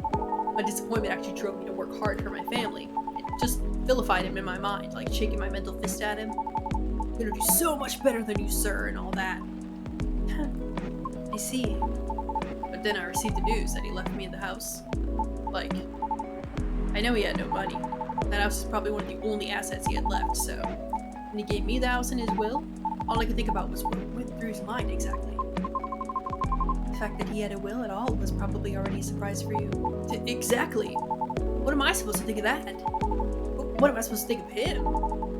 Does it even matter anymore? When he's already long gone? Anyway, my older brothers came back, right? They wanted me to sell the house and divide the earnings. Wanting a slice of the inheritance pie, huh? You didn't do that, right? Heck no! That's why I left for LA. So if they really want me to sell the house, they had to chase after me. Good call. Thankfully, my younger sibling and I are pretty tight. We're a good team. That's a relief. But that's also why I needed money fast. I needed to send money to help with my family's bills. And of course, so I could stay alive as well. That was why I ended up having to join the production house. The production house? Yeah, it was like a bunch of content creators get together to make videos every day. I was young and naive too, you know? Because it was my first time venturing another state completely alone after all. So I didn't know better how predatory things could be. Man, this isn't even gonna be an entertaining story. If you're uncomfortable, you don't have to talk about it. No, it's not that. I just really didn't like that production house. But I needed the money. Someone there saw my vlogs and invited me in. And as one of the youngest there, I tried to get along with everyone. But you see, we're all creators in the entertainment industry, right? Which means we all had huge egos. So naturally there was somewhat of a hierarchy of sorts. Trying to be all around helpful turned me into the butt of the joke all the time. That didn't discourage me all that much, by the way. I mean, I also learned a lot there, not gonna lie. Still. What ended up destroying my willpower was actually something real close, you know? Myself. What do you mean by that? Well, in a house where everyone wants to be the main character, each one of us would need a solid, distinct persona, yeah? Eventually, I was assigned one too, which was supposed to be a good thing, but they wanted me to be the worst version of what I am, essentially, with heavy emphasis on what. A lot of nicknames too, like, "Hey, baby goat, what are you up to now, satyr boy? Here comes the party goatee, Mr. Excess. You gonna go fishing again tonight or what? Fishing? Ugh. We had to go out and try to hit on people. And we weren't allowed to come home unless we failed spectacularly or scored. Oh. I always try to be the punchline though. Because there were always more views than something ended badly. But it was still the worst because I really had to act it all out, you know? Bothering people for pretend dates, just be sort of dumb jerk just for jokes. Just so all looked fun for the camera. Even if I scripted, I never really liked doing it honestly. Because in the end, all of it just reminded myself of my dad, you know? I kept thinking, does the apple never fall far from the tree after all? Ugh. So yeah, the whole thing just really sucked. You had it difficult. Yeah? Well, long story short, being tokenized sucked. The end. No disagreement there. Sorry, I swear that wasn't what I wanted to talk to you about. It's fine. I actually learned a lot this evening. Uh-huh. Just don't take up more of your time. So, I can just ask you a direct question? Sure. Great. Would you be interested in guest starring on my new show? Huh? I realized I was being dumb the day we first met. I kind of forced my thoughts on you and was just being a general smartass. I undermined your straightforward efforts because I was jealous of your solid resolve. Since everything I did was anything but. But you succeeded eventually, didn't you? And you worked hard for it. Yet I almost ended up losing sight of why I'd been doing all this in the first place. I went with the flow, made excuses a lot, all to justify the gain, but to what end? That's why I've been trying to put together a talent showcase for those who need extra exposure. It's gonna be a small production thing, it'll be paid, I swear. And not with exposure either. Though, it won't be much at first, because I don't have that much money already to use at the moment, so... wait. This is a bit sudden, don't you think? No pressure, though. How does the show work? Well, I'm not 100% sure of the shape of it yet, but ideally it'll have like an interview at first, and I'll record your singing, I'll bring all the gear, I'll also be doing all the editing and stuff. It's gonna take a bit of time since I still have my main show to do. But I did start my vlogging journey on my own too, so I can bet you the result will still be quality. Your show will tank from the first guest, you realize that, right? If it does, then it doesn't deserve to exist. I don't care about haters, but you do. That's why I won't push you.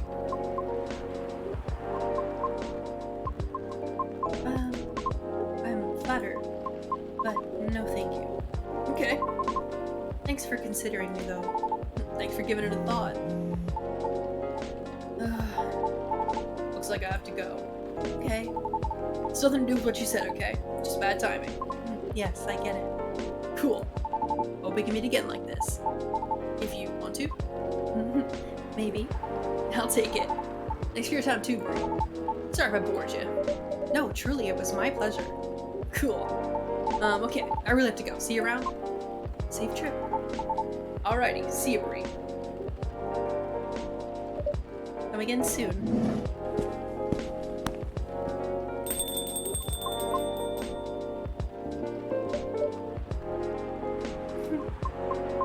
I think tonight was the most I've talked in the past 2 years. And I'm quite glad to hear that. Thank you, Bree. For what? For being such a good host. I know I'm not the easiest being to get along with. It's always a pleasure to have you and everyone around. And I'll be taking my leave. I feel like I have a lot to rethink. But I'll see you again soon. And we'll be waiting, always. Safe trip, Miss Rihanna. And have a good night.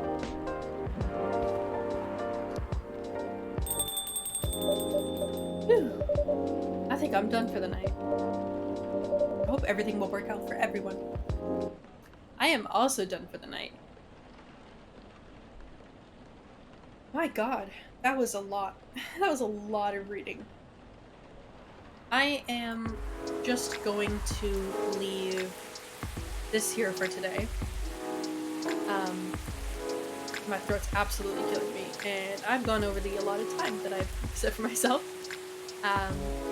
Yeah, so this one I'll pick up again on Monday.